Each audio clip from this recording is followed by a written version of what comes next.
everyone, and welcome back.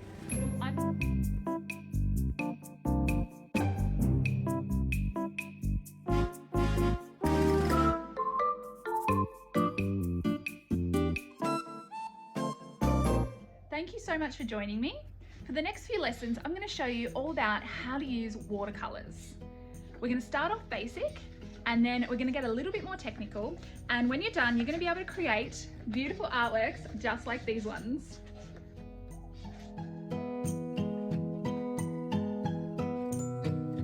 Watercolors are so fun to use, but they have a mind of their own. So I'm going to give you a few tips how to control the watercolor and how to create artworks you're really proud of.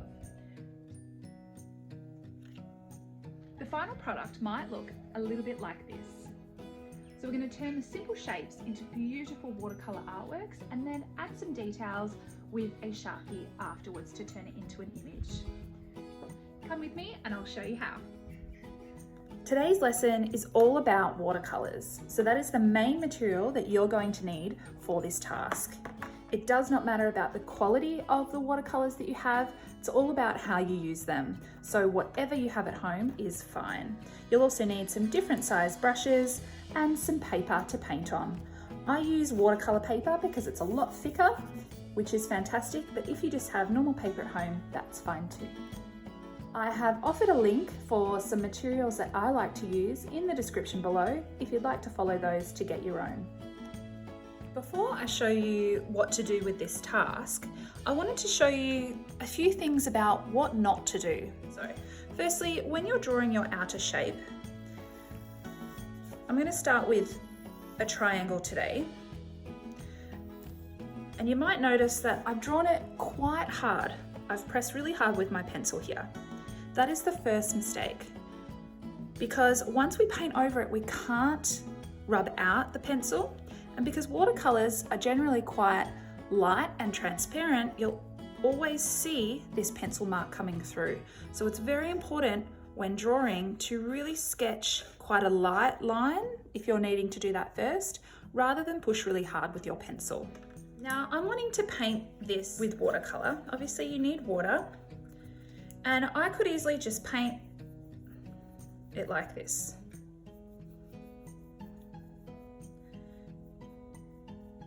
First thing to look out for is when you get really dry kind of marks like this. That simply means that you need more water. You need to keep dipping the water for the paints to work nicely.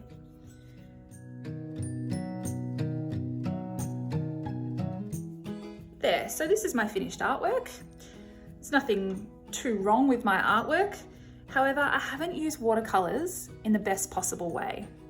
I haven't used the water to help with creating the art. That's made my artwork quite flat, and I wanted to show you this so you can compare the difference when I show you how to use the water properly. So I'll leave that to the side, and I'm going to do the good copy now. I've just cut a piece of A4 paper in half. That creates an A5 piece of paper, and again I'm working with the triangle shape, but remember what we learnt last time is that I just need to lightly sketch it. You might not even really be able to see it on the screen there, but I can see it for my reference. I'm taking up most of my paper here. There's my triangle shape. What I need to do now is work within those lines and pop some water down. Make sure you have a really clean brush, because I'm literally just painting a section with water now. It's probably hard for you to see, but I've got a bit of a pool of water. Now I'm going to get the same color I used before, but now I'm going to dip it in, and you can see that the color is spreading. That's the great thing about watercolors, and what I'm trying to show you today is that water helps to make the paints really interesting. It means that you have less control, because look, they have a mind of their own, but the effect at the end is really lovely and beautiful. So notice my outline here I've made a little bit darker. I've used a bit more paint because I want the outline to sort of stand out, but now I'm not even painting with any watercolors. I'm just painting with the water, plain water, and the colors are spreading around.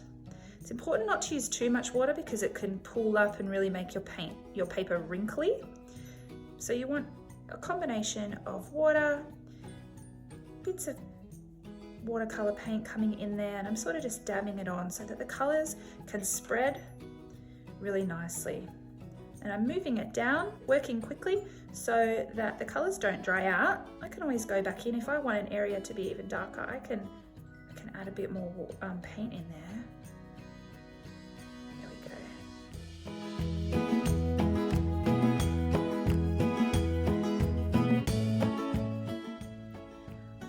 You might even choose to use a color that is a little bit different, maybe a little bit darker or even a little bit lighter, to add a bit of interest so that your artwork doesn't look so flat.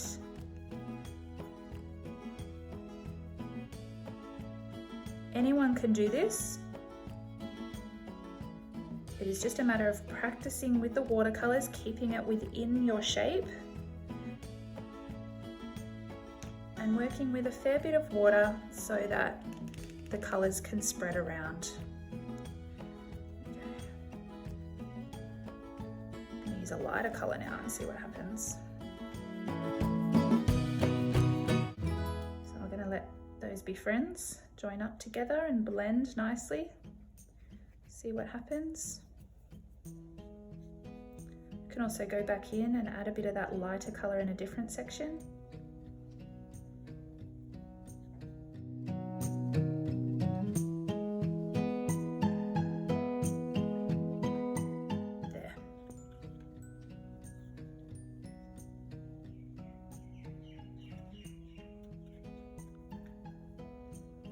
It's a similar idea down the bottom here when I'm doing the watermelon rind. I want the darkest point to be on the edge here, sort of outlining my picture. And now I want to work with some water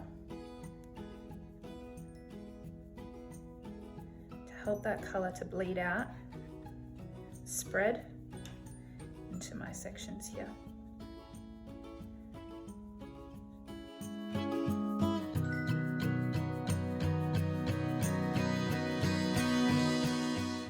Bring this just up with water, that's all.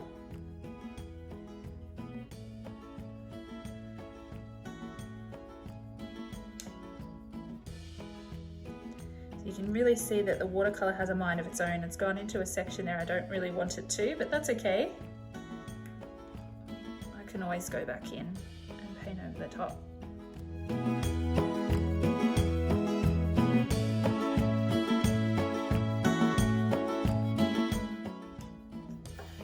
If I put them side by side, I hope you can really see the difference there between using watercolors in a really flat way, literally to just color in, and using watercolors the way they're meant to be used, and that is with water and allowing the colors to move around and blend and play with each other. While I'm allowing my triangle picture to dry, I'm going to demonstrate a similar watercolor technique, this time using a circle for the subject. So circles are hard to draw perfectly, so it's more than fine for you to trace around something. The object that you trace around should take up the majority of your paper. We want the circle to be the main subject within our artwork today. And remember, press nice and lightly when you trace. So the important part again is to keep the watercolor within this shape. If we put any water on the outside of the shape, it will bleed out and it will have a different effect than what we want. I'm going to start with a really nice dark blue here, just to demonstrate, but you can use whatever colors you like for this. Again, I'm just outlining the outside there. Now, if I were to wait too long, that would dry. And we don't want that because then you're going to have really distinct sections of colour. We want the colour to be wet, so I add a bit more water there to keep it nice and wet for us to work with.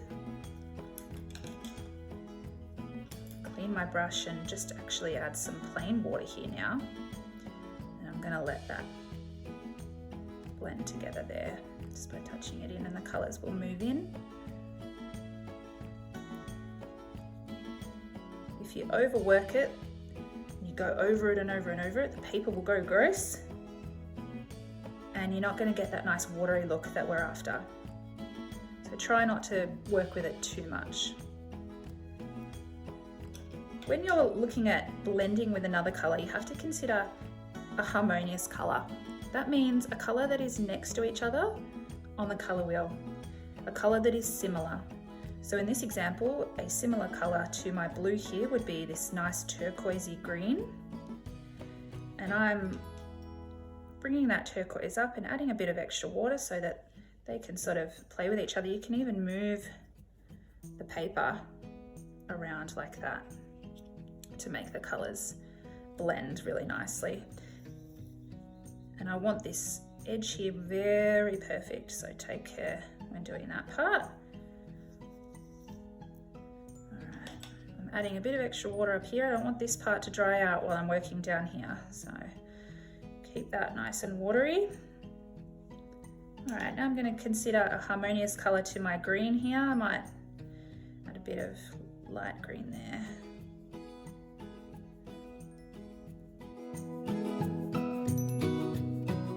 I can see this is starting to dry out, so I need to add a bit more water up here. Okay, water along my edge, and now I'm going to add another harmonious colour. This time it's going to be yellow. Bring my yellow into the blue there, that'll look nice.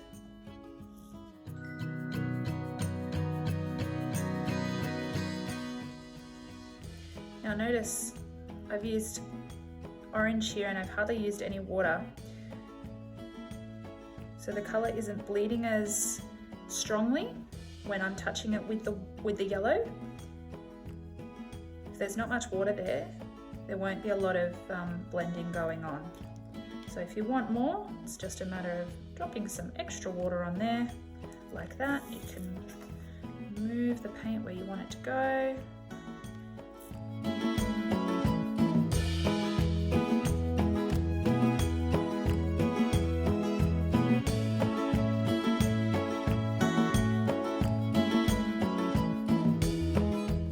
That you've used too much water and you're getting a bit of a pool of water that you don't want, you can always soak up some of your water and paint using a tissue or a cloth.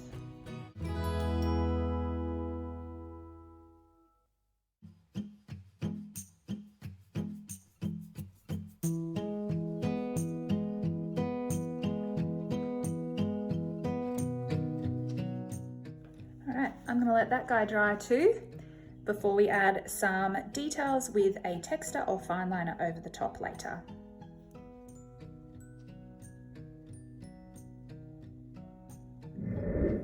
Once your watercolours are completely dry, you should be able to touch them and they don't feel wet at all. You can go in and add a few bits and pieces, a few details. Now, if you use a Sharpie, that's probably going to work the best. And you can see that the black is really nice and vibrant, like that.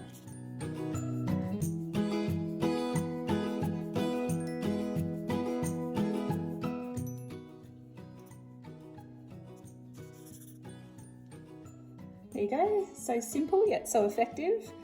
All you needed was some watercolours and a simple shape using water to make the colours blend and bleed. Now using our second shape, I'm going to turn this guy into a planet. Now, obviously it could be anything, but that's what I'm doing today. If you want to draw with a pencil first, of course you can, but I'm just going to go straight ahead and freehand it.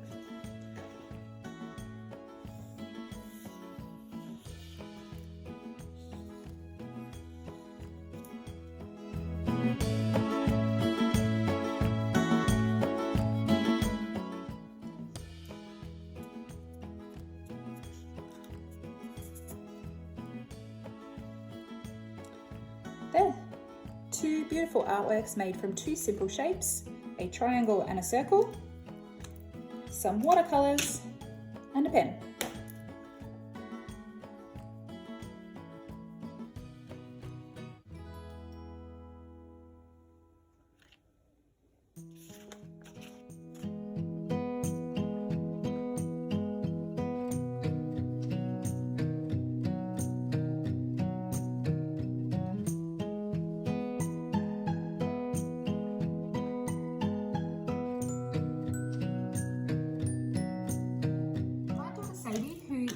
5 years old, has had a go at the watermelon task, and I think she's done really well with using the water and getting the colours to blend well.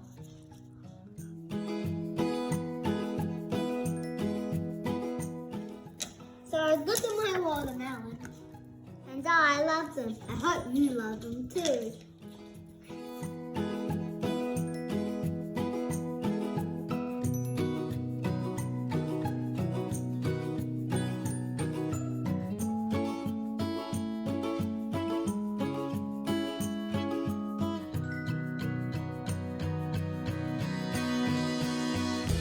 So it's as simple as that.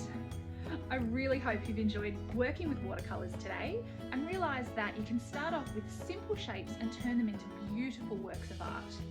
Using watercolours can be tricky because often the water has a mind of its own and it spreads out, but let's use that to our advantage and create beautiful blended colourful artworks. Please make sure that you subscribe to the Artlife YouTube channel below just for any future videos. I will be doing a lot more on watercolours in the future, so stay tuned for those ones as well. Thanks for joining me.